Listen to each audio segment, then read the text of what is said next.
Yeah. Seja bem-vinda, seja bem-vindo. Aqui é Vasco, eu sou o Luiz Fernando e tá no ar o vídeo de pós-jogo de Vasco 1, Internacional 2. Não deu pra gente. Cara, um jogo muito complicado pro Vasco. O Vasco até que começou o jogo jogando bem, dominando, chegando perto do gol. Mas a partir de, sei lá, talvez 15, 20 minutos do primeiro tempo, o Inter começou a tomar as ações da partida. Na minha opinião, um time que, sem dúvida nenhuma, é muito superior ao Vasco e mostrou isso dentro de campo.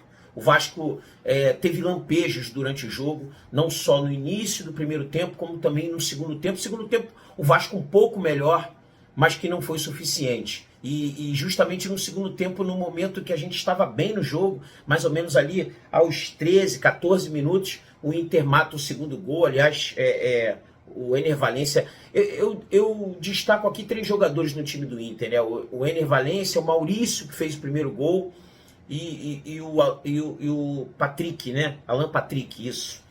Esses 3 jogadores aí fizeram a diferença. O time do Inter, obviamente, é bem melhor que o do Vasco e a gente acabou sentindo isso.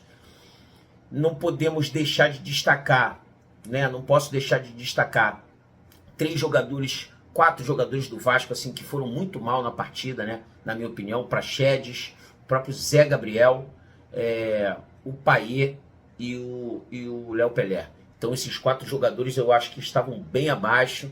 E também, obviamente, contribuíram para o nosso mau resultado. Mas, acima de tudo, independente desses erros individuais, o time do Inter foi bem superior.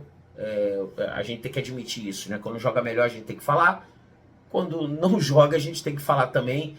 E realmente está complicada a nossa situação. Agora deu uma complicada ainda mais. Era um jogo para a gente marcar aí os 3 pontos e sair da zona, né? Não conseguimos sair, mesmo com a derrota ontem do Goiás, que foi uma ajuda pra gente, né? Enfim, tá bastante complicado.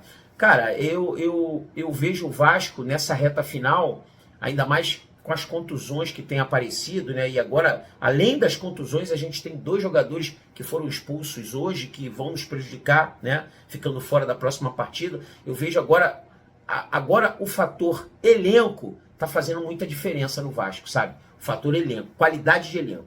O Vasco que sempre teve problema com isso desde o início do campeonato, e aí na janela do meio do ano a gente conseguiu dar uma melhorada nessa questão. As contratações deram certo, contratações que a gente sempre foi muito claro, né?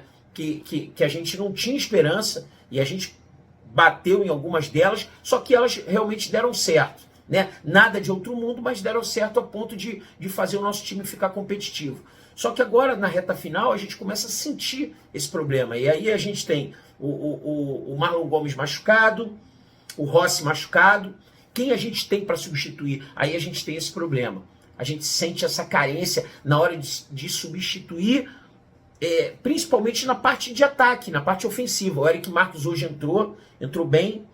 O próprio Alex Teixeira fez o gol, mas são jogadores que não fazem a diferença. O Eric Marcos, talvez pela idade, pela falta de entrosamento mesmo, ele entra muito pouco, né? Ele poucas vezes entra, e quando entra com pouco tempo para jogar, sem culpar o treinador. Mas é questão de que isso acaba fazendo com que ele não tenha grande entrosamento. Ele hoje entrou, botou um pouquinho de fogo no jogo, é um cara de muita habilidade, de muita velocidade, mas carece ainda de bastante coisa. O Alex Teixeira é outro.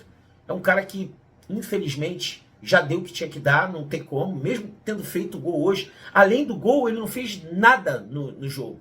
Então, o tempo todo que ele ficou em campo, ele não conseguiu fazer nada, não conseguiu produzir. É um cara que realmente está muito abaixo do que a gente necessita. Então, e aí só corroborando com o que eu falei, a gente não tem opção ofensiva.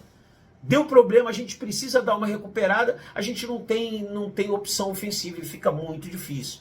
Então a gente tem o Jair, que entra ali e dá uma melhorada no meio campo, uma melhorada, um toque de classe a mais no meio campo, fazendo algumas jogadas interessantes, algumas viradas de jogo interessantes. Isso ele sabe fazer muito bem, tem habilidade, tem experiência para fazer esse tipo de jogada. Mas e aí? E aí, hoje a gente estava perdendo pela diferença de 2 gols. Precisava se recuperar no jogo. E não tem força para se recuperar.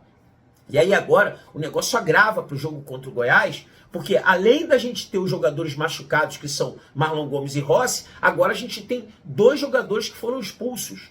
Que o próprio Eric Marcos, que eu falei que é um cara que ainda falta muito, mas hoje, por exemplo, ajudou. Né? Não poderíamos contar com ele. E o Paulinho, que talvez seja nosso principal jogador. Se não for o principal, é um dos principais. Então, quer dizer, está bastante complicada a nossa situação, mas nada é impossível, longe disso. O Vasco tem capacidade de ganhar os 2 próximos jogos, mesmo sendo fora de casa, mesmo sendo Goiás fora, Cuiabá fora. O Vasco tem total condição de reverter, mas realmente está complicado. O sinal vermelho agora acendeu com força e tomara que o nosso treinador encontre alguma solução. Mas o que a gente não pode agora nessa reta final, cara, é ter jogadores indo tão mal, né? A gente não pode se dar o luxo disso. Paê muito mal na partida, muito pouco criativo, muito pouco voluntarioso. Zé Gabriel mal, inclusive eu não tenho certeza, mas eu acho que ele que perde a bola no primeiro gol. Se não foi ele, foi o Paulinho, mas eu acho que foi o Zé Gabriel. Praxedes muito mal, não se encontrou em momento nenhum no jogo. O Léo Pelé falhou no segundo gol. Né, um cara também que já vinha, eu falei isso no jogo, numa live que a gente fez no jogo seguinte ao jogo contra o time da Gávea, que ele foi um dos piores em campo, na minha opinião, no jogo de domingo. Ele foi um dos piores em campo. Hoje, mais uma vez, ele não foi bem. O próprio Medel, que jogou com muita raça e tal, a gente tem um problema. Ele no mano a mano é complicado. Por exemplo, o Ener Valencia hoje ganhou todas dele no mano a mano. Na velocidade, ganhou todas. E teve uma outra que o Léo Jardim salvou, que também ele faria o gol nas costas do Medel. Sem querer culpar o Medel, mas a gente tem que arrumar um esquema para que não deixe ele tão vulnerável. Então tá bastante complicado. Assim, no calor agora, depois da partida, talvez eu esqueça alguma coisa mais relevante, mas a gente vai ter live nessa sexta-feira, 13h, e aí a gente vai dissecar melhor aí esse jogo, comentar melhor sobre os jogadores. Mas é isso, vou pedir para você curtir esse vídeo. Se você ainda não for inscrito no nosso canal, faça a sua inscrição. Se gostou desse vídeo, pega o link dele, joga nas tuas redes sociais, ou então nos teus grupos de WhatsApp, Telegram, Facebook, dá essa moral pra gente. E amanhã, sexta-feira, 13h, a gente tem encontro marcado aqui para mais uma live, dessa vez direto do nosso estúdio no Città América, beleza? Muito obrigado pelo carinho, pela participação e que é Vasco nessa porra, ganhando ou perdendo. Tamo junto. Quer um delivery de qualidade no conforto da sua casa? Liga pra gente, 988-128-435. Temos os melhores produtos e um atendimento de excelência. Seu evento vai ser um sucesso.